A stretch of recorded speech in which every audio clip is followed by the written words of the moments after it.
இன்னொரு முறை சாந்தனு மகாராஜன் யமுனை நதிக்கரையில் உலாவிக் கொண்டிருக்கும் போது அவர் மனதை கொள்ளை கொள்ளும் இன்னொரு பேரழகியை காண்கிறார். அவள் மச்ச நாட்டை சேர்ந்த மீனவ தலைவனின் மகள் சத்தியவதி. அவள் என்றும் அழியாத நறுமணத்தை பெற்றிருந்தாள். சாந்தனு மறுபடியும் தன் இதயத்தை பறிகொடுக்கிறார். அவளை மணக்க தன் விருப்பத்தை தெரிவிக்கிறார்.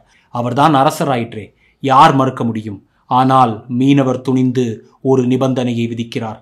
சத்தியவதியின் மகனைதான் அரசனுக்கு பின் அரியணை ஏற்க வேண்டும் என்கிறார். இதை கேட்ட சாந்தனு ஏமாற்றம் அடைகிறார்.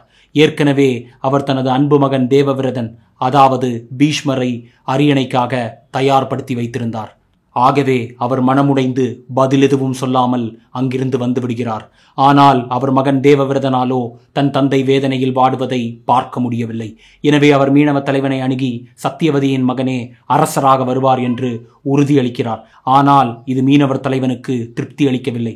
ஒருவேளை தேவவிரதனுக்கு பின் ஒரு மகன் பிறந்து அரியணைக்கு உரிமை கொண்டாடிவிட்டாலோ? அன்றுதான் தேவவிரதன் அந்த பயங்கரமான சபதத்தை எடுக்கிறான்.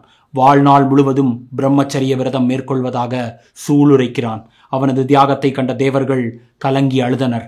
அவனுக்கு பீஷ்மர் என்ற பெயரை பெற்று தந்தது இந்த கொடிய சபதம்தான். அவன் சத்தியவதியை தன் தந்தை சாந்தனுவிடம் அழைத்து செல்கிறான். விரைவில் அவர்களுக்கு திருமணம் நடக்கிறது.